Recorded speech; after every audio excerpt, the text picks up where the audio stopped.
right, guys, let's get into it.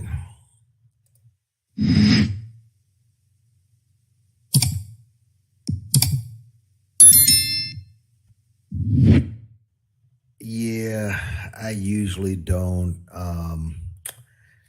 I just saw this. I had to go ahead and speak on it. And let me just say, I usually don't go after or get into any beef sector. This isn't a beef sector. This is just a review of this video. I was looking on YouTube and I thought I was looking at some sort of Photoshop. I didn't know what it was, but apparently Brandon, Pan Africanism Strikes Back, or as my man Kofi calls them, Pan Republican Strikes Blacks. Apparently he's managed to troll his way up to the very sizable platform of Mark Lamont Hill. All right. And I guess Mark Lamont Hill has this new segment on his platform where he's going to allow opposing points of view to come up for a few seconds and speak their piece, and maybe he can have some sort of intelligent debate back and forth. The problem is there was nothing intelligent about this, and I can't even call it a debate. It was really just a kind of like a slow bloodletting. And it's laughable when you see what really sparked this encounter between Mark Lamont Hill and Brandon Tucker. And let's just get right into it. This was a tweet. I mean, apparently, like I said, he trolled his way up, went after Mark Lamont Hill. Mark Lamont Hill was promoting his platform, saying support independent media. Not even going to go into that, but that's what he said. So Brandon decides to troll him and says, sorry, Mark Lamont Hill, the Democrats already have a House Negro. His name is Roland Martin. Can I call you Struggle Roland? Now, that, of course, got Mark to, I guess, reach out to him, call him, and go ahead and have the debate. Now, I'm just going to read through the debate. I'll leave a link in, and I'll make this as quick as possible. I don't feel like playing the debate because honestly, I just don't feel like getting flagged.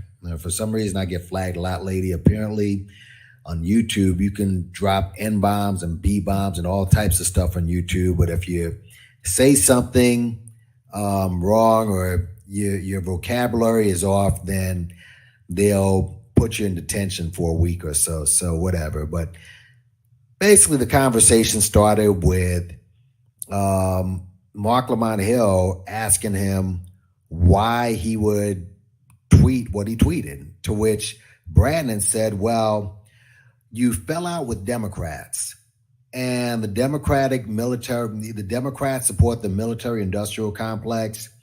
And he just starts throwing all sorts of stuff that has nothing to do with the conversation. You'll see that as a trend throughout this. And he says a lot of non-words, very Candace-like,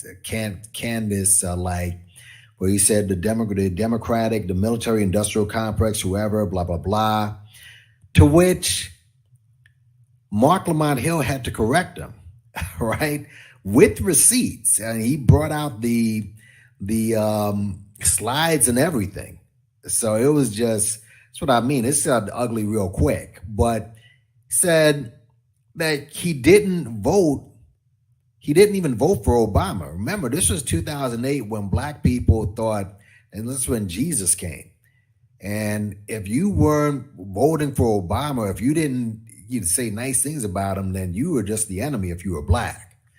Mark Lamont Hill showed receipts that he was one of the only black folks who said, this guy ain't it.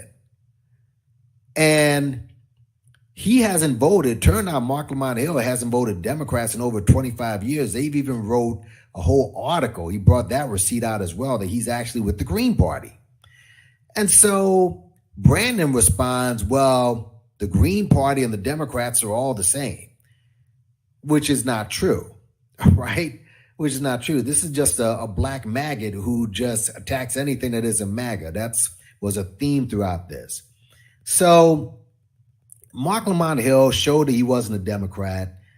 And then Brandon comes back and tries to link him with Ralph Nader. And he said, I can prove that you're with the Democrats because, hey, Ralph Nader, he was also with the Green Party. So he was nothing but a radical liberal, to which, again, and he throws this term out all the time. He's like, wait a minute, hold on, sir. Do you know that he's not in the Green Party? So Mark Lamont Hill said he's not in the Green Party. So Brandon said, oh, he's not? Oh, what party is he in? But see, Brandon just said, I can prove that you were with the Democrats because Ralph Nader, who's in the Green Party, is a radical liberal, but turns out Ralph Nader is not even in the Green Party. Matter of fact, get this. Ralph Nader was only in the Green Party for 5 years. That's back in 96 and 2000. And then he got out of the Green Party. 2000 was an election year, by the way. 96 was an election year. 2000 was an election year. Then, of course, 2004, he switched parties and went to the Reform Party, which is totally different, which is in Democrat. Then, after 2004, there was a 2008 election where he became an independent. And he's been that since 2008. That's, my math is right, about 16 years.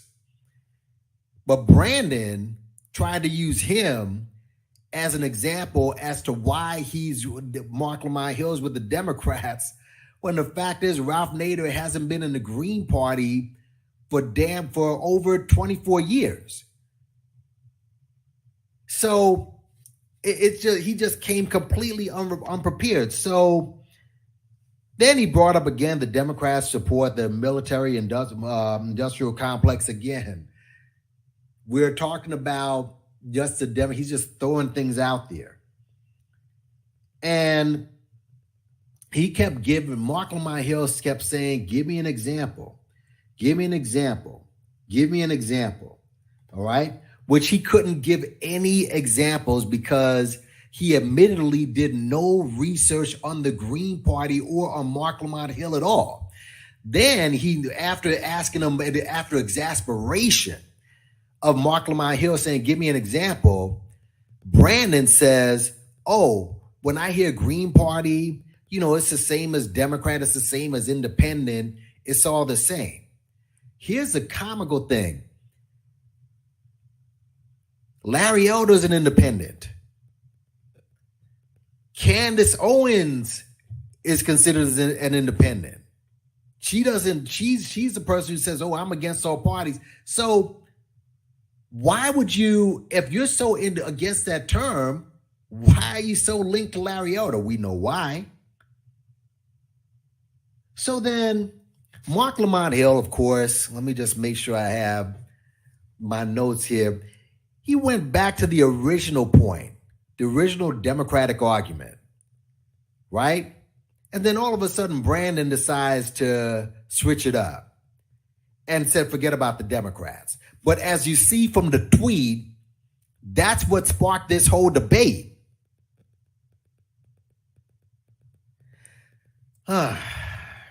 Let's move on. So basically, he continues and says he says, forget about the Democrats, starts talking about the Democrats and their radical liberal policy. That's obviously a buzzword.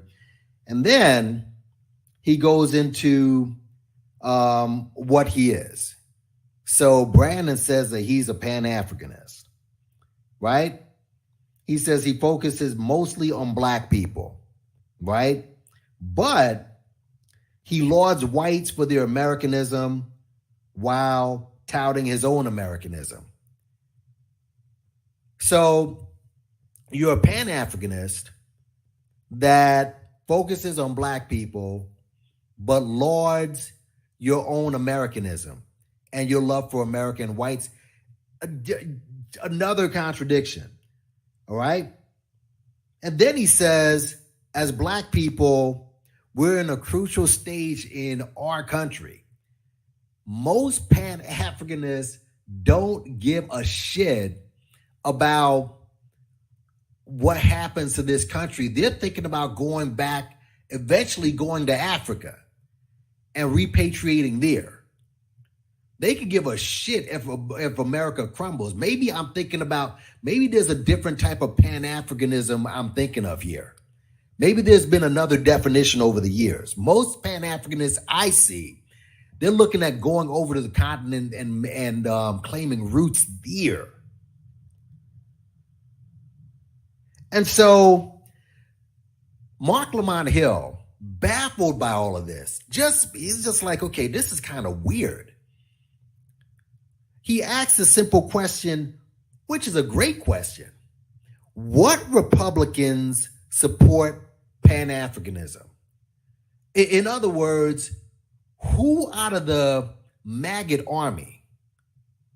Ask your boy, does Trump support Pan Africanism? How about that? Does Candace support? What Republican has ever said, I'm for Pan Africanism? And so Brandon comes back and says, well, it's not about a party, all right?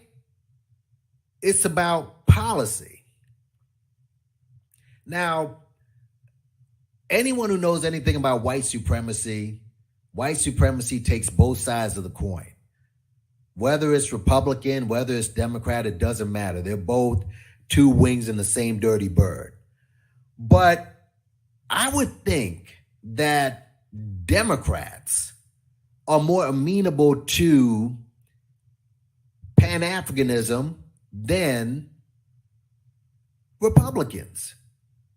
So I'm just wondering, I'm sure that if you look back as far as the group that will give you the means of, moving towards Pan-Africanism, it would probably be people more on the left than on the right. But he started saying, well, it's not about party, it's about policy. Okay, that's fine. All right. To which Mark Lamont Hill says, what policy? Name the policy. That's all. And to which Brandon said, well, I got to stop you because, see, what you're doing, you're fear-mongering, which made no sense. How did he fear-monger? By simply asking a few questions. What is he fear-mongering? But anyway, he says, Mark Lamont Hill says, why would you say that? And again, no answer, no real answer. He just starts filibustering. So Brandon starts to continue and says, well, he's a conservative, as are most Black people raised with conservative values. Now, this has nothing to do with his own, personal life, even though he's spoken about it before. He's a conservative raised with conservative values, but he gangbanged and joined the gang. I'm just trying to understand where all that came from, what conservative values, but whatever. But he said he makes decisions based on what's good for him and his people, whereas Mark Lamont Hill, you were for Palestine and they aren't in it for him. Now, this is one thing that Mark Lamont Hill has done, where he fought for Palestine. Mark Lamont Hill fights for a lot of causes. But Brandon tried to make it like, oh, you're just for Palestine, you're not for your people. You're going to see Mark Lamont Hill just allows him to paint himself into a corner. But anyways, he basically was saying that Mark Lamont Hill, he's all for emotion. Palestine has nothing to do with the Black experience in America, and that he sacrificed his platform to cape for Palestine. That was Brandon's argument. So we moved from you're a Democrat to you're the Green Party to, oh, you just cape for Palestine and you sacrificed your platform for Palestine. It was just all over the place.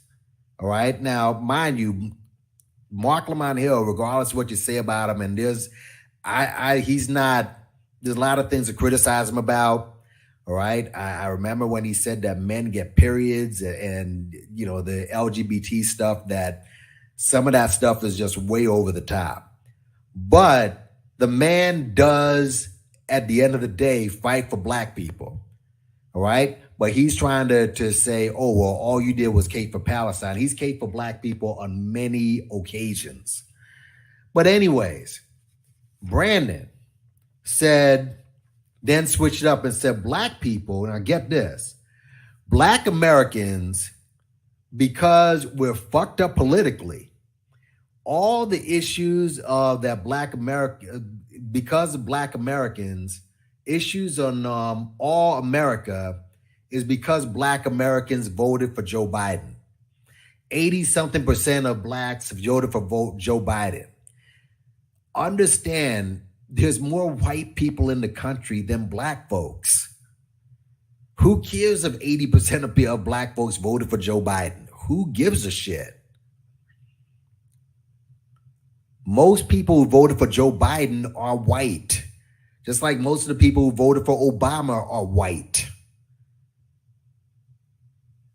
Oh my God. So anyways, all of this talk about Americanism and, you know, this Republicanism got Dr. Mark Lamont Hill confused. And he was just like, okay, this seems very contradictory, just like a lot of us kind of figured out. So this is what, I guess, like 5 minutes into the conversation, maybe 6.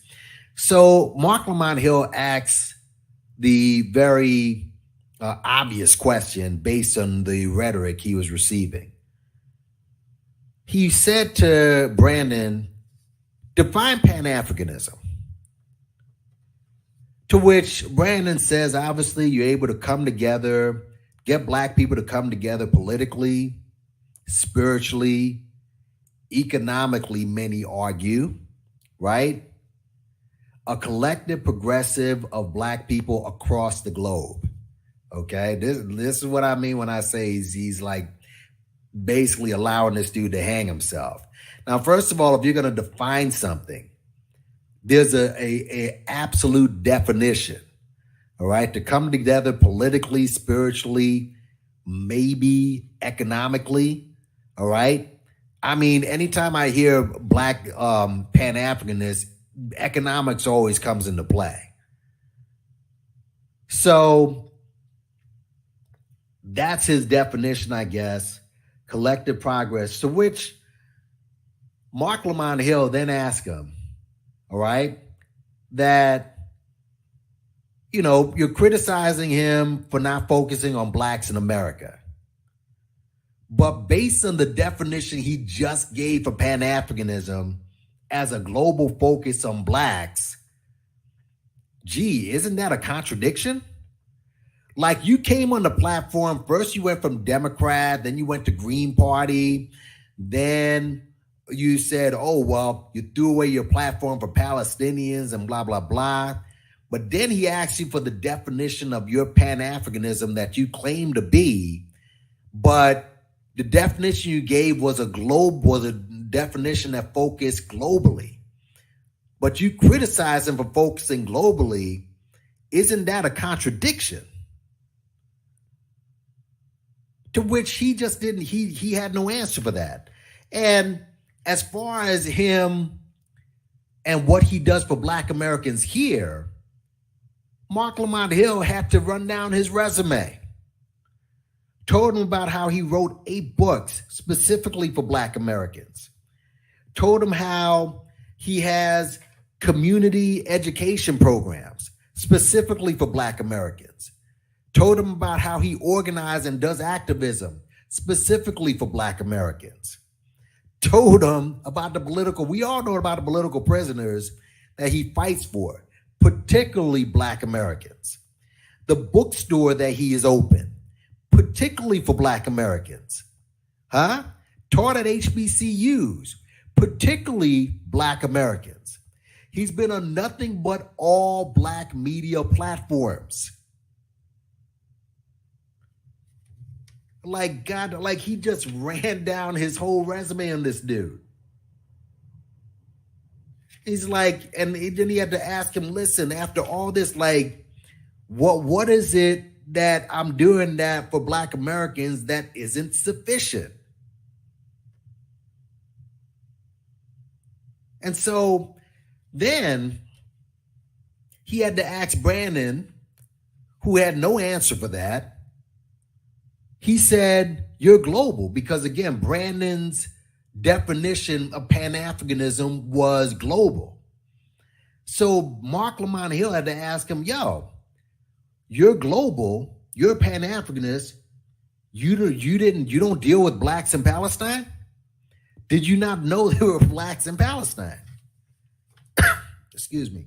Which Brandon said, yeah. He said, but he never really answered the question. Then Brandon, instead of answering the question, blamed the 80% of Black people that voted for Biden and his presidency, which led to war.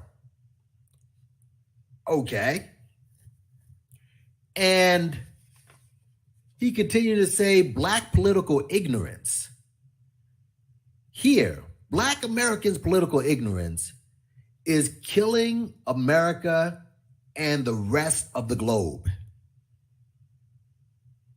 And he called Trump an anti-war president. Now, mind you, America is always at war. What Trump didn't start any new wars.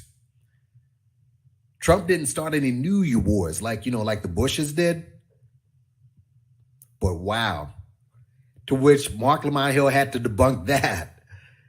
And all the time, every time that Mark Lamont Hill brought it up, he kept avoiding the questions that he threw at him. And then he switched it again. He switched it again from naming a specific policy to a lack of policy, when that's the thing. We were talking about policy before. Like, well, it's not really about, what did he say? He said it was not why he thinks that Republicans are better for Pan-Africanism. He said it's all about policy. And then when Mark Lamont Hill hit him and said, well, name a policy. Well, it's not really about policy. It's not about a lack of policy. It was just really embarrassing, bro. It's lack of policy now. So you can't name a specific policy.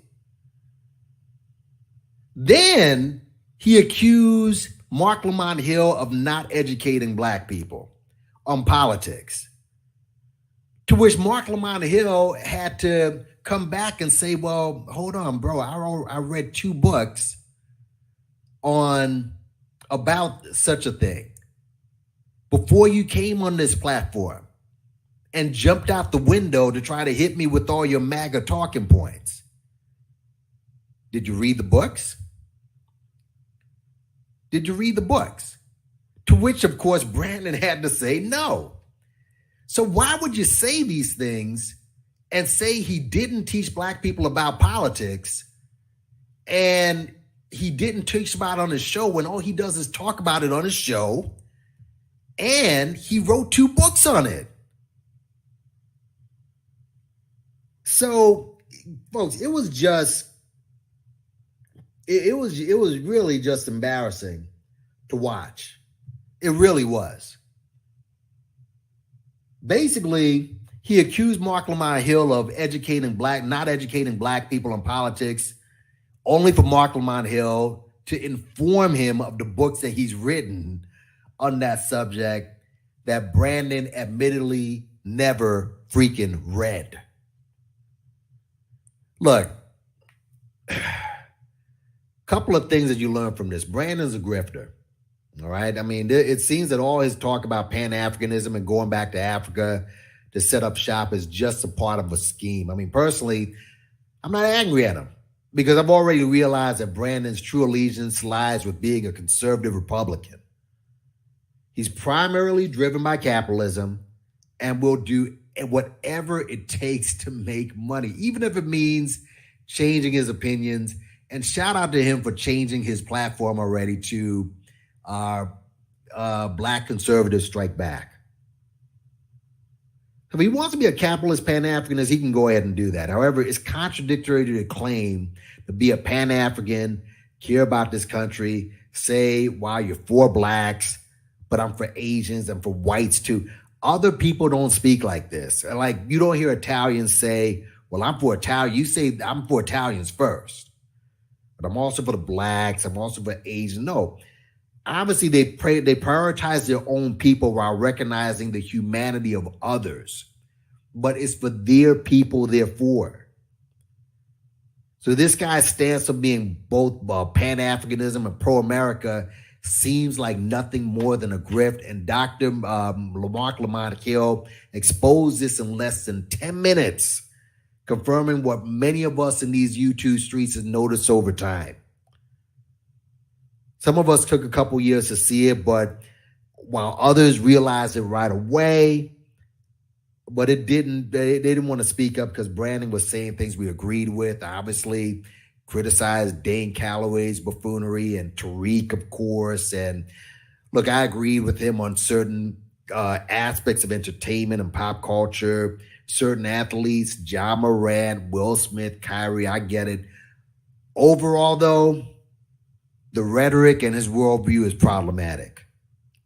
Now, while you may have witnessed a bloodbath and you were amused watching that Brandon embarrass himself, understand something.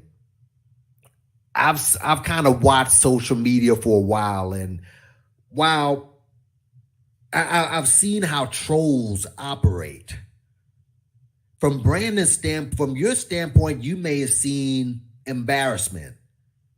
From Brandon's standpoint, it's mission accomplished. All right. His platform has grown or devolved into what it is today. So he's constantly online, doing lives, catering to the algorithm. And there is such a thing called hate watch. All right. He knows that it doesn't matter if he embarrasses himself as long as people are talking about him. I mean, look at me right now. As long as people are making videos of him, because people are going to go to his platform. And if you look inside the comment section, Mark Lamont Hill's comment section, you see, for the most part, people are saying what I'm saying.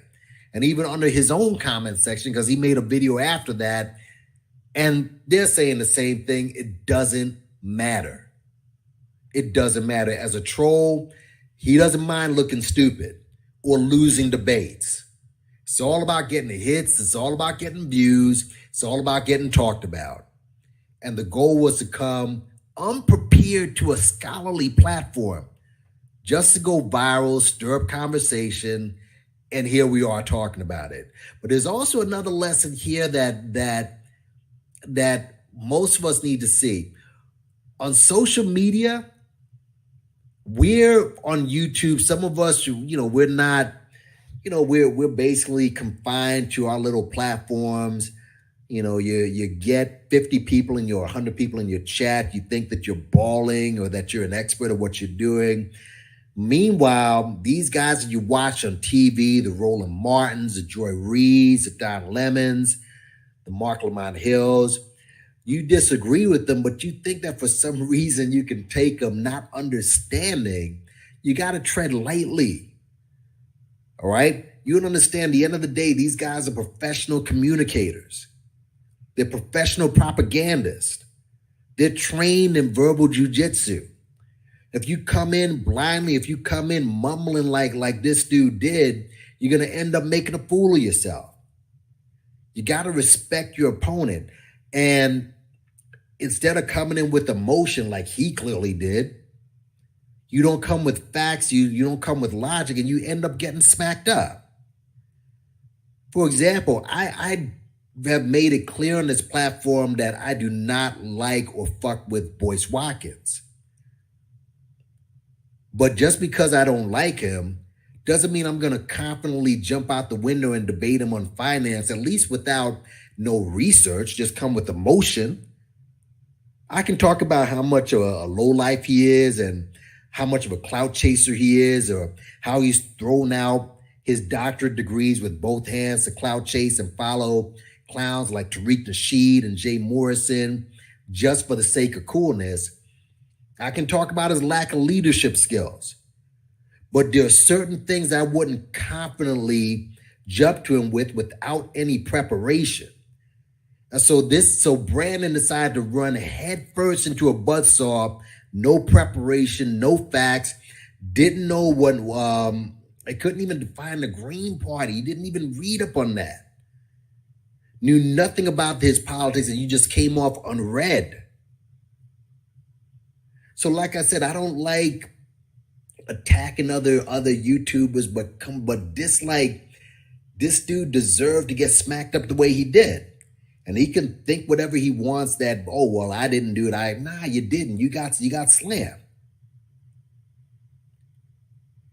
He wants to be where Candace Owens and Brandon Tatum are, with 1 million views, 1 million subs, and obviously balling off. This is what he wants to do. But it shows that when you're an ideologue and when you try to come with your silly talking points that you yourself clearly haven't studied just to get that $1 million check. I mean, look, it's clear he's trying to make it big on YouTube, use ridiculous right-wing rhetoric. Will it work? I mean, he's at 10,000 now. I mean, he tried to shame. I see him shaming other people just because he managed to get there. You understand, just because they get a bunch of subs doesn't mean they're that much smarter. But eventually, we'll see. I mean, Roland, maybe Roland Martin. I mean, you saying that you wanted to go after Roland, bro? I mean, Mark Lamont Hill, he had mercy on you. Roland is not going to have mercy on your ass. So, listen, you want to try that, man. We'll see what we can do. But listen, that's all I got to say on this, man. Hit the like button, share, subscribe. And I'll leave the link in the chat. You can see for yourself.